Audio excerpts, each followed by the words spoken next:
Congolais qui sont morts. Et je représente le sang des Congolais et des Rwandais. Allez-y, continuez à agresser. Continuez à agresser le peuple congolais. Et voilà, le sang des Congolais. Voilà, millions de morts, des millions de morts au Congo.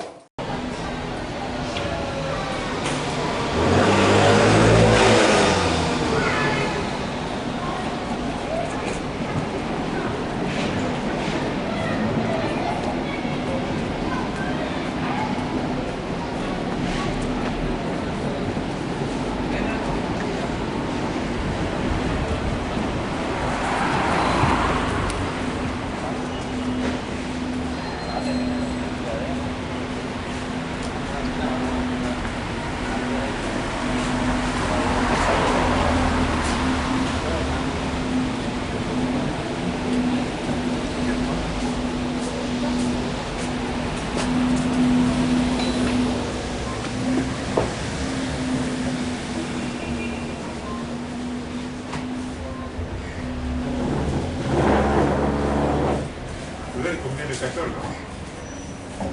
Hein?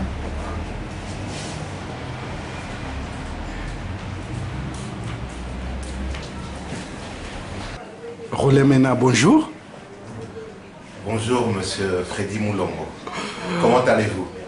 Non, c'est à moi de vous poser comment allez-vous, parce que lorsqu'on vous voit marcher, il me semble que vous boitiez un peu. Qu'est-ce qui s'est passé?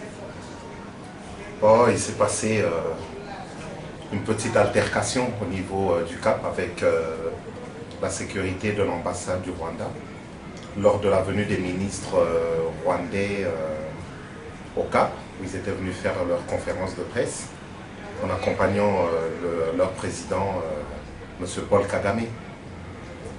Donc j'ai voulu prendre la parole et on m'en a empêché. Et je pense que vous avez vu les images et tout ça. Bon, ben, voilà. Il me semble que vous avez mis en souk leur conférence de presse. Ben, disons que ce n'était pas tellement le but recherché, mais bon, les choses se sont passées comme elles se sont passées.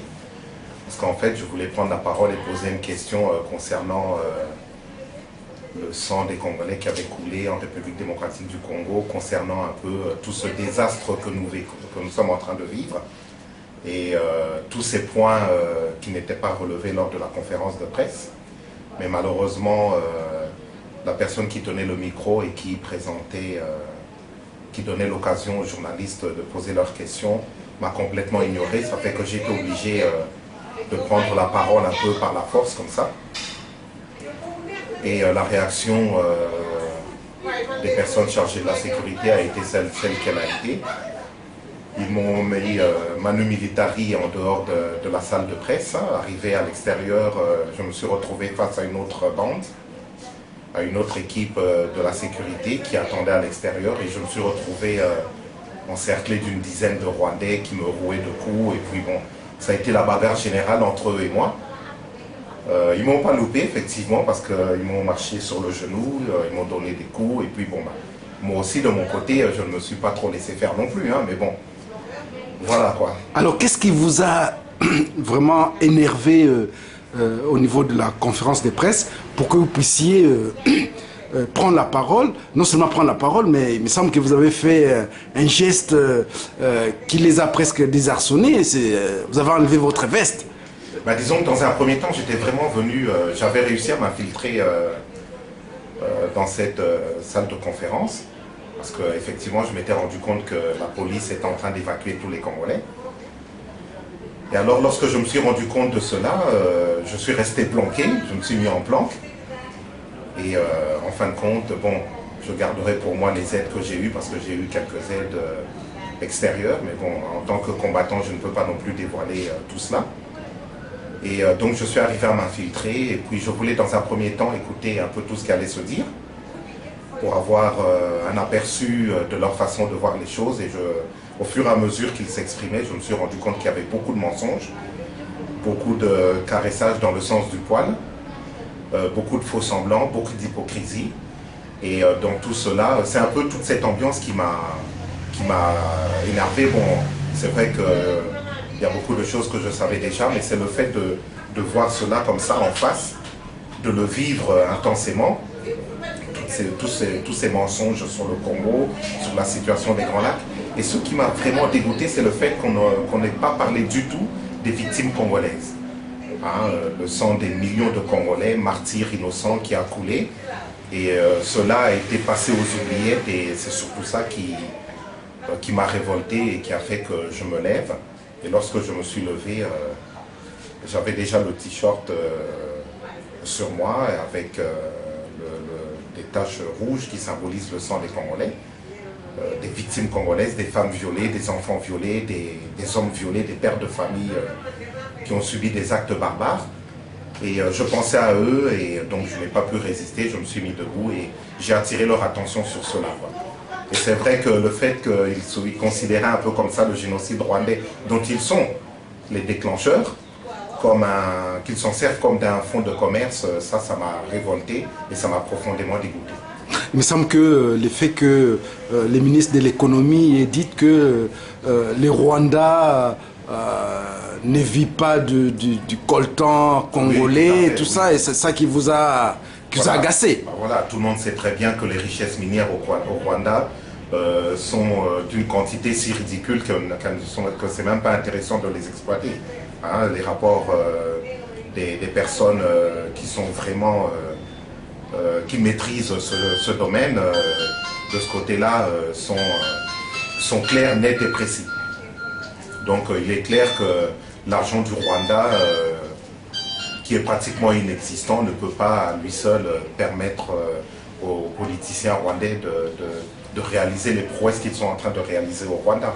Il est évident qu'avec la proximité qu'ils ont de la République, la proximité qu'ils ont avec la République démocratique du Congo, il est évident, il est clair que tout cela, toutes ces richesses viennent du Congo. Voilà.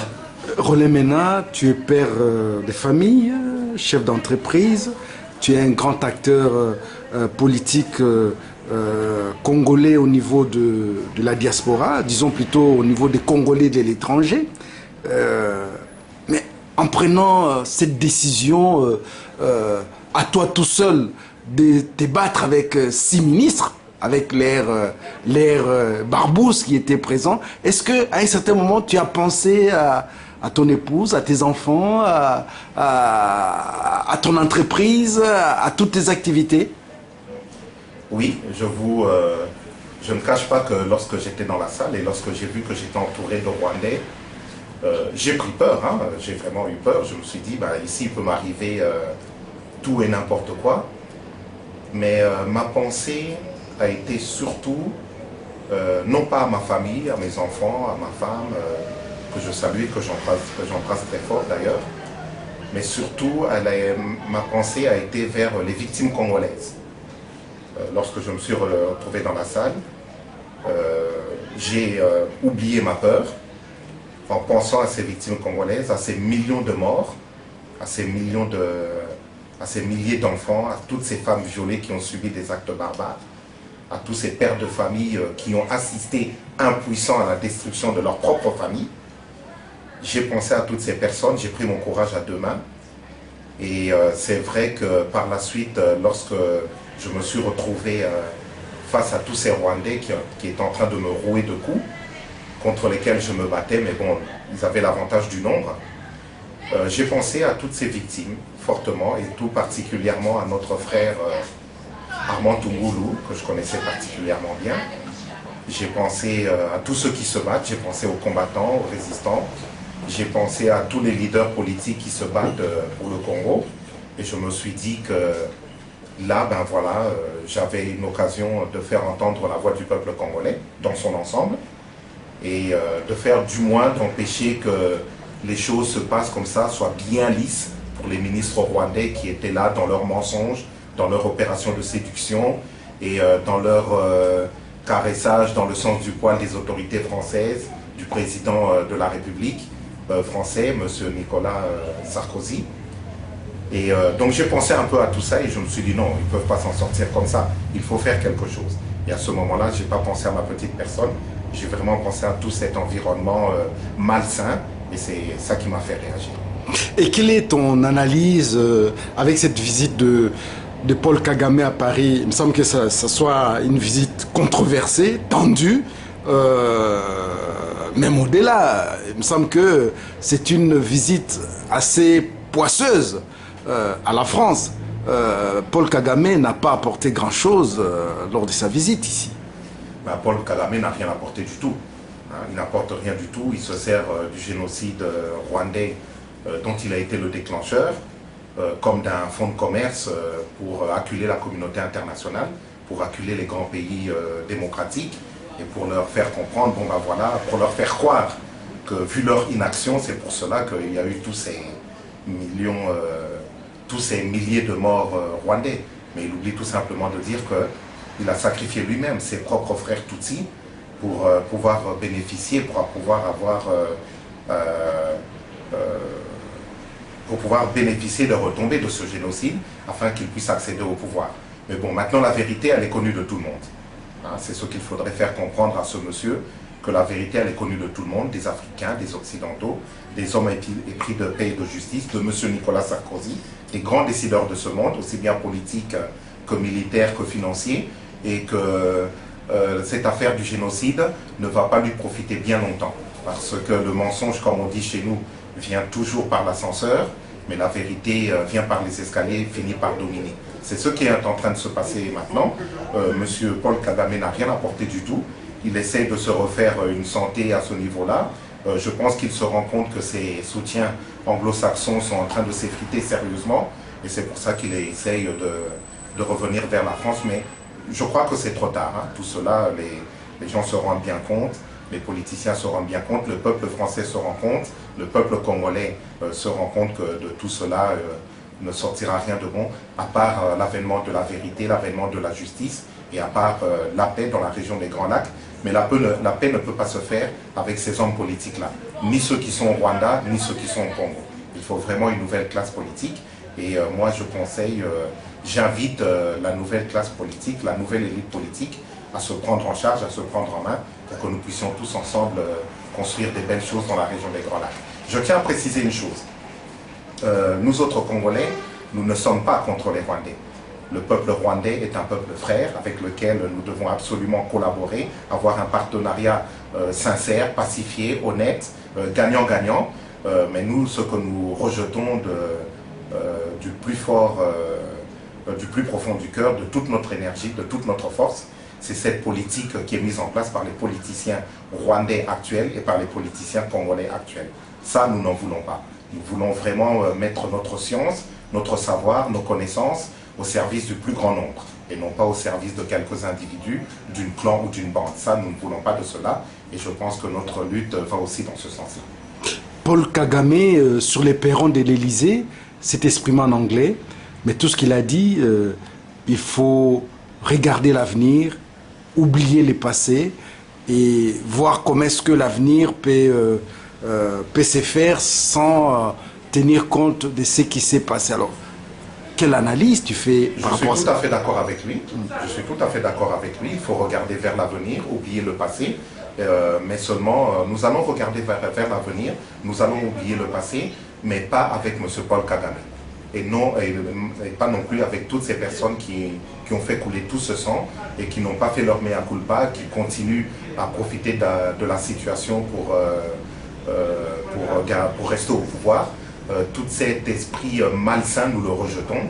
Effectivement, le peuple rwandais, le peuple congolais va faire la paix, mais cette paix, comme on dit, hein, il n'y a pas de paix sans justice. Il faut d'abord que la justice soit rendue. Et la première des justices, il faut que les personnes comme les Paul Kagame, les Hippolyte Konambe alias Joseph Kabila, les James Kabarebe, toutes ces personnes qui sont responsables de tout ce sang qui a coulé en abondance, de toutes ces victimes qui ont péri, toutes ces personnes-là doivent dégager. Il faut une nouvelle élite dans la région des Grands Lacs qui va pacifier la région et qui va faire qu'effectivement nous puissions construire un Rwanda, un Congo où il fera bon vivre pour tout le monde.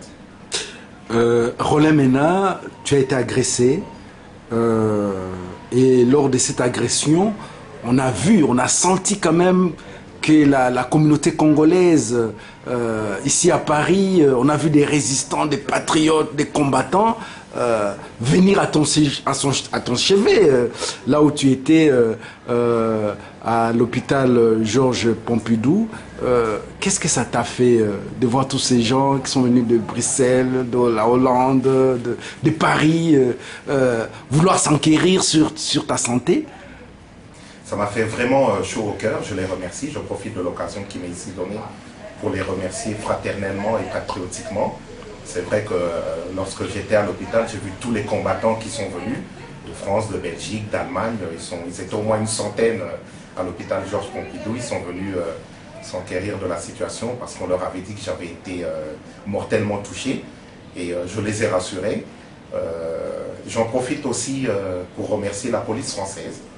Et là, je vous explique pourquoi. Parce que lorsqu'ils m'ont extirpé des mains de la sécurité rwandaise qui était en train de me rouer de coups, ils m'ont dit exactement ceci.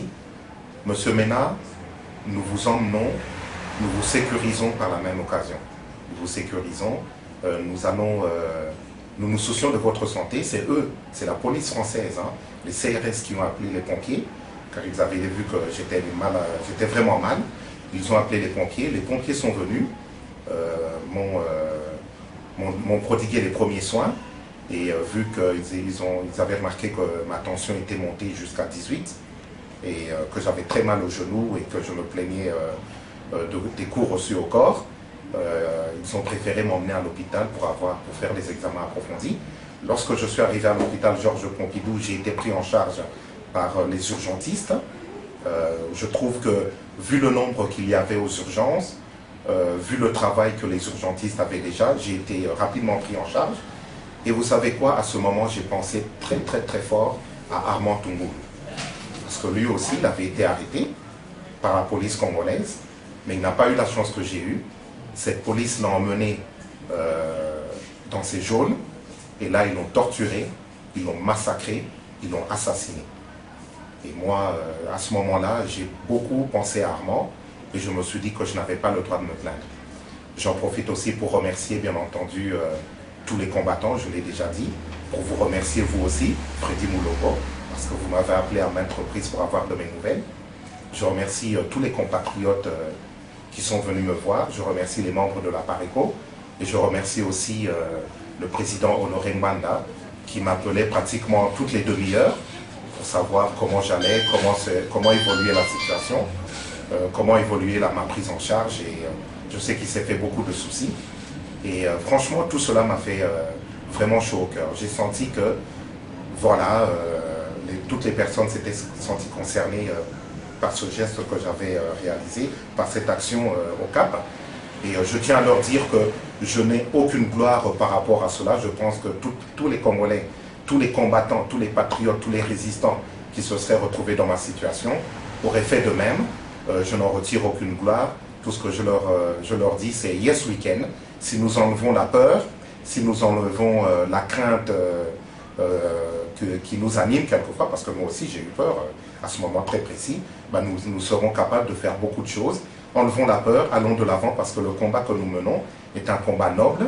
Le Congo, nous ne l'avons pas volé, nous ne l'avons pas trouvé par hasard. Le Congo est un don de Dieu aux Congolais. À nous de nous défendre pour faire de telle sorte que nous puissions gérer ce pays du mieux possible pour le plus grand nombre. Donc à vous entendre, j'ai l'impression que demain, si c'était à refaire, vous vous mettrez encore dans cette situation? Bah, disons que je ne me suis pas mis dans cette situation comme ça, volontairement. Moi, j'étais venu de façon pacifique pour assister, pour écouter les ministres rwandais. Et c'est vrai que tout ce qu'ils étaient en train de raconter comme bobard m'a révolté. Et c'est ce qui a fait que j'ai réagi comme ça. Mais bon, maintenant, il est vrai que dans le combat que nous menons tous ensemble, tous les patriotes congolais, tous les combattants, tous les résistants, le président Honoré Mbanda et tous ces hommes politiques qui se reconnaîtront, tous ces citoyens lambda qui se reconnaîtront, je pense que nous sommes en droit, nous sommes en état de légitime défense, nous sommes en droit de nous défendre, nous devons notre patrie, et c'est vrai que si c'était à refaire, je pense que je réagirai de la même manière, mais cette fois-ci en faisant quand même un peu plus attention pour ne pas recevoir autant de coups. Mais il me semble que tu en as mordu certains, tu as donné un coup de poing à l'œil de l'autre. Alors, alors qu'est-ce qui va se passer? Est-ce que cette histoire de ton agression, ça s'arrête au bas de l'escalier du Cap ou quand même il y aura une poursuite par rapport à cela? Bah, disons que je vais porter plainte déjà contre X. Hein. Je pense que cette plainte sera dirigée contre les services de sécurité de l'ambassade du Rwanda. C'est eux qui des barbouzes, hein? Voilà, les barbouzes de l'ambassade du Rwanda, c'est eux qui ont sécurisé leur ministre. Donc ça, c'est en cours. Et puis, les gens doivent savoir que, notamment les services rwandais, doivent savoir que en m'ayant agressé de la sorte, ils n'ont fait que me motiver de plus belle. Maintenant, pour le Congo, nous sommes prêts à y laisser la vie s'il le faut. Nous nous battrons et ils doivent savoir qu'un Roland Mena de perdu, il y en aura 1000 de retrouvés. Roland Mena, les mots de la fin? Les mots de la fin, Toi Kampiko, Bisoba Congolais, je parlerai en lingala. Toti Kamakamako Banga, Congo Isa Biso Nyonsotu, Tobunda Pona Mboka na Biso Congo, Mokili Mobimbe Izotala Biso. Batuba yebi vérité concernant Makambo Izo le Kalambo Kanabiso Congo. Moussala et Salemi depuis 2004 jusqu'à présent. Hein, ça fait quand même 6-7 ans que Tozo Bunda Ponambo Kawana. Ngai personnellement, Nazo Bunda Nakatia Pareko avec le président Laurent Banda, Bamsusu Bazo Bunda Pe Naba Mouvement Moussousou. Je pense à tous ces groupes éparpillés partout dans le monde, à Bruxelles, au Canada, aux États-Unis, en Allemagne, en Italie, ici en France, en Afrique, voilà, tous ces Congolais qui se lèvent. Toté Lema, Moutounio, ceci Kazali, Asala Moussala Ponamboka, à se manifester, à Bundapona et Kolonae, Nzamba Zotalabiso, et puis tous ensemble, il est évident que Tokolonga, Itumba O Tokolonga, moi j'en suis convaincu, Toikampiko, Totikate, Ezali Kamwa Mabele Wana Eza Mabele, Abakoko Batike Labiso, à nous de nous défendre pour récupérer Mabele Wana. Roland Mena, exactement, question à Souka. On se serait attendu que au Bundela Noraka, peut-être battu à Congo central, mais pourquoi os s'inquiéter pour la Batabaki Vuna? Ils ont Sika. Il y a solo qui vous ont Sika, surtout que Ganaza plus côté Aba Congo, Naza Congo, mais na Kivu Kuna Bazaba Congolais.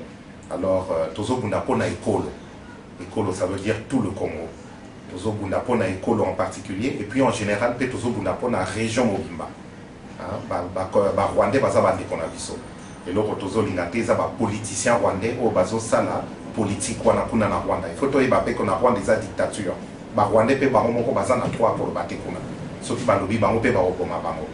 Pour nous, Tozo Kamba Rwanda, Aza sanguinaire, Aza barbare, Aza criminel, Aza assassin. Alaki Sibiso Ango que Aza capable ya ko boma bande konaye propre batouti. A bomi bango e belé pour y azwa bokonzi na mboka wana. Alors biso ba Congolais Aza na tina na biso te. Mutu oyo mutu na ye o Aza na mutu mboka na biso Hippolyte Kanambe. Aza Rwandais, Aza tuti lokola ya Aza mutu na ye. Donc yepe Aza na tina moko te ya ba Congolais. Donc batu nyonso tu wana ndenge ye moko président à Rwanda lobaki totika rotala le passé. Total à l'avenir, oui. Totika Rotala le passé, Tokosala la paix des braves dans la région. D'abord, Bissomoko Congolais, ensuite Tokosala la paix des braves avec tous les pays frontaliers au Congo. Mais ce ne sera pas avec ces gens-là. Ici, dans l'histoire, il y a France, Hitler a ça la paix, na général de Gaulle. Les lobes allemands, là, français, comment solo là, mais à l'époque, il y a Hitler.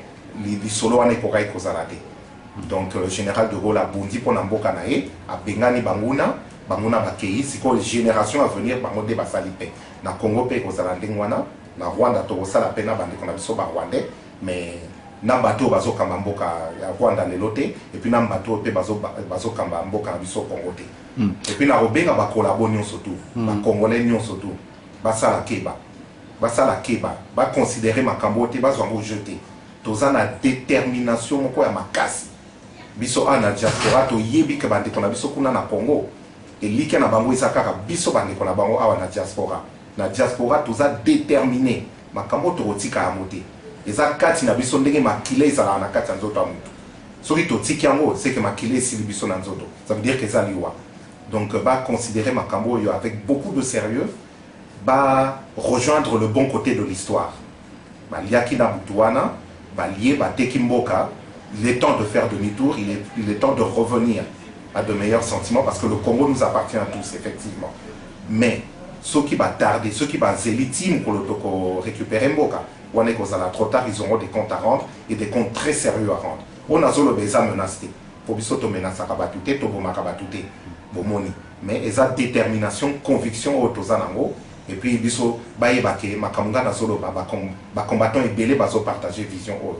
Bobomi moko na biso likamote boyebake tant bobomi moko 10 bakote lema 100 bakote lema 200 bakote lema 1000 bakote lema plus bozo agresser ba patriote combattant résistant plus bozo pesa makasi na bato bazaki neti ko observer biso na musika bango siko bakomi ko lamuka na zui ba coup de fil ebele ya bande comme suba ebisanga rola makambo likambo sali na ebaki que makambo ezaki sérieux boy kana sa kotala ona mwa musika misiko ngapi na rejoindre bino na koti na kati ya bitumba oyo ebele babenga na sonswana na encourager bango boya to bunda tous ensemble tous aller longo tous ala liboke to récupérer mboka na biso ndeko Roland sikoyo tangu Kagame azoloba totalaka ka avenir totala passé te mais muto nyonso azoke na Rwanda bazomeme nano na mémorial ya génocide c'est que ezali langage moko ezali ya lokuta pour la communauté internationale. C'est évident, c'est évident.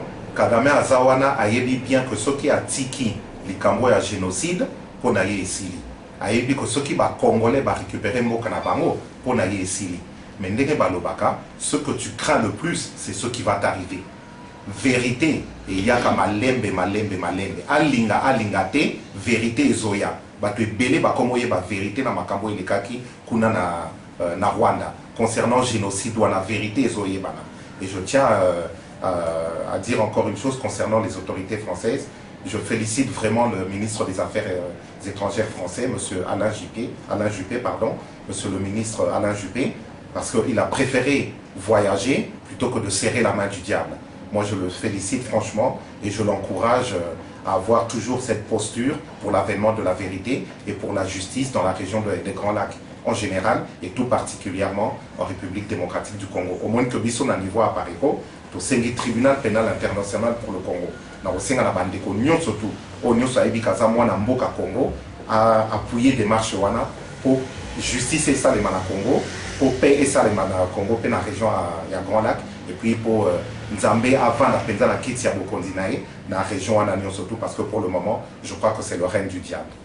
Rolemena, la police française t'a récupéré, elle t'a dit qu'elle t'est sécurisée et qu'il t'a amené à l'hôpital. Et le médecin traitant t'a dit que tu étais costaud, mais on te voit quand même avec... Explique-nous, qu'est-ce que tu as là au niveau de ton genou, de ta jambe là? Qu'est-ce qui se passe? Bon, au niveau de la jambe, on m'a mis une attelle, comme vous avez vu. Le médecin a préconisé que je garde cet appareillage pendant au moins 3 semaines. Parce que j'ai des ligaments du genou qui ont été froissés, déchirés. Donc tout ça, ça doit se remettre en place. Ça prend beaucoup de temps. Mais bon, c'est pas ça le plus important. Le plus important, je crois que c'est le fait tout simplement que par cet acte, nous avons montré au monde entier que nous sommes déterminés à vouloir récupérer notre place au sein des concerts de nations et à participer à la construction du monde, à un bon avancement, à une belle avancée, à une belle marche du monde. Voilà. Le Congo a sa prière à apporter et j'aimerais que le monde entier sache que le Congo est capable de faire des belles choses à condition qu'on le laisse faire. Le plus important, c'est cela. Pensons aussi à nos victimes. Et encore une fois, je vous dis, je remercie les autorités françaises qui m'ont sécurisé. Je remercie les pompiers de Paris qui m'ont apporté les premiers secours.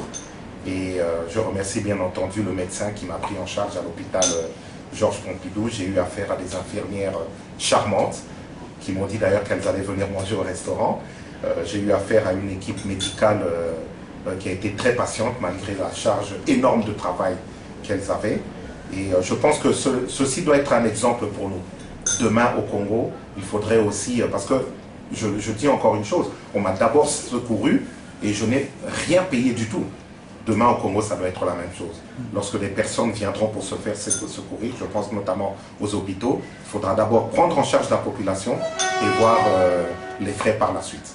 Voilà, ça, à ce niveau-là, je pense qu'il faut suivre l'exemple de la France de ce côté-là. Roland Mena, je vous remercie. Merci beaucoup à vous, Monsieur Freddy Moulongo. Je vous remercie pour tout le travail que vous abattez. Je vous vois aussi sur Internet. Et franchement, chapeau bas et toutes mes félicitations. Merci à vous d'avoir accepté, malgré votre sortie de l'hôpital, de nous accueillir et de répondre à nos questions. Merci Roland et bonne continuation. Merci.